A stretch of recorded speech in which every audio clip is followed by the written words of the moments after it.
Hello, everybody. It's Friday. That means it's time for another topic of the week. So, first things first, last week's topic on the one rule you would change or the game rule you would change in your game. Um, Lots of good thoughts about many different games. And, what was interesting to me, and I think something that is worth noting, is that no one responded with, I wouldn't change anything. Now, perhaps I'm being unfair. Perhaps they just didn't comment. Or who's going to make a video saying, no, I'm happy with everything. Yeah, that's a fair point. You're right. But at the same time, there was a lot of different answers about a lot of different games. And I think what's relevant about that to me is that um, many of those rule changes that you might want or that somebody had mentioned, somebody else maybe didn't want to change or, liked how it is now or wanted to change it in a different way. And this then poses the ultimate challenge for game designers in that there is no perfect set of rules. That does not exist. There is no platonic perfect form of a game. That is not a thing. It is never going to happen. Get it out of your mind. Which is sort of easy to think about when I say it like that. But I think the really relevant thing here is the old adage of one man's meat is another man's poison, and never is that more true than with game design. And so it was really interesting to me to see what people felt were the critical rules. They're sort of number one thing that they wanted changed in the various games they played. So very cool discussion around that. Go back, check that out. As always, that'll be linked down below, which that video has all of last week's last week's responses, but linked in the description, so you can find that. But let's turn to this week's topics. And this week's topic is going to be about the gods, specifically the gods of, what was the Warhammer world or is now Age of Sigmar, or if you want to think about it in terms of the independent gods and fluff of Ninth Age, or whatever you happen to be. They're all somewhat related and touching each other in weird, slightly uncomfortable ways. And by that I just mean like they're all up in each other's stuff. Because the gods of Warhammer have a uniqueness to them. Of the old world. But before I get into that, I want to talk about gods in fantasy. Most people I know and my own experiences is not a or there are our experiences in our own life with religion. I want to say this very carefully, are monotheistic. By that I just mean most people I know grew up in the U.S., largely monotheistic culture. That's certainly not the case around the world. But nonetheless, things like pantheons and stuff like that I think are endlessly fascinating to Westerners, who largely their experiences are shaped by sort of monotheistic religions. Largely. Now, fantasy world gods, to me, are probably the least interesting part of any world. I truly, truly am uncompelled by the gods in most every and any fantasy story I have ever read. They are boring and awful, and I don't care I'm going to say 90 to 95% of fantasy stories. Because they're all the same. It's all the same. It's the same garbage. It's the same. Okay?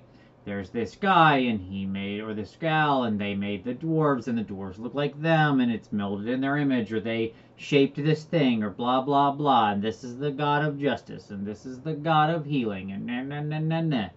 And this is what this god looks like for this people, but he has a different face for this other people, but they're both in here it's fire, and in here it's anger.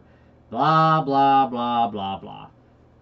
It is the same thing on loop ad nauseum, so boring. And the way that they interact with the world is usually all the same, and ugh, blah. Now, that's personal opinion. But I don't think it's that controversial or far-fetched of a statement to say that in the vast majority of fantasy literature, the gods are pretty samey. You think about the sort of worlds of D&D, many of them look not that distinct, and there's just not a lot. There's not a lot there to make them stand out. But then we have the Warhammer gods, who are a totally different bag altogether, right? Um, what was sort of touched on and explored in the end times was the idea that the non-chaos gods weren't gods. They were just like epically powerful heroes that had sort of survived the last cycle. If you go and read Cain, they talk about this, that like the gods of the elves and stuff were just the last elves that survived the cycle, and that all of this, the sort of Battlestar Galactica, all of this has happened before and all of this will happen again thing. And certainly I would like to still believe, although we don't know, that that's what they're setting up. And when we get Tyrion the god, and I mean, certainly we've got Elariel already, so that's come to pass, and she's fairly godly. But that the rest of them will also be the gods of the next world, just as their gods were the gods of the previous world, and so on and so forth. And that's, I guess, mildly interesting. Although a lot of gods in Warhammer, of the non-chaos gods, again, just fell into that same boring claptrap nonsense of like, this is the one of healing, and this is the one of the wilds, and whatever, just ticking boxes. All I ever hear when I hear descriptions of deities like that in games or in fantasy worlds, I just picture in my head a massive Excel spreadsheet, and it's like environment and race, and then you just check a box. The ocean elves, and then whatever. But then there's the chaos gods, and the chaos gods are such a different bag. They're so weird and unique. I mean, they're not truly unique. There are plenty of allegories to them in earlier fiction, or similar types of deities. But on the level of success that they're at, they're quite unique amongst other popular fantasy products. So I'm going to couch that like that. And they're just very different, and the story that they tell, and the way that they interact with the world is so very strange, in that they are ultra powerful, beyond imagination powerful. Good has sort of no hope against them in the short run, right? Or even the long run. Like, they are only limited by their own sort of infighting and a few limitations because of the world that they live on, or whatever it happens to be. But for the most part, they are phenomenally, cosmically, unbelievably beyond powerful, and yet somehow represent like the darkest nature of our own sort of human imaginations of our deepest sins and darkness and the things within ourselves that frighten us. So they have this awesome mix of our sort of own personality through the mirror darkly, and this very potent threat that always looms over the whole world and sets the tone for the entire fiction. And there's not a lot of stories that do that sort of thing. Most of the time the gods are sort of in balance, or whatever. But here you've got this, the other gods of the Warhammer world were more or less just jokes. They were playthings to the chaos gods. They're not even worth considering for the most part. So to me, that was always what was one of the big things that was fascinating that made the world different. So I've told a big long story. What's the topic? Well, here's this week's topic. What do you think of the way that the gods were used in the old world? Did you like it? Do you like the presence of the chaos gods? Do you feel they were as vital to the success of the lore as I do? I think they were hugely important, because I think they set the tone for the whole world, right? By being this ever-present, unbeatable, ultra-powerful, dark force that was, our own worst sort of traits magnified. It really said everything you needed to know about the world. If you understood the chaos gods, you understood the old world.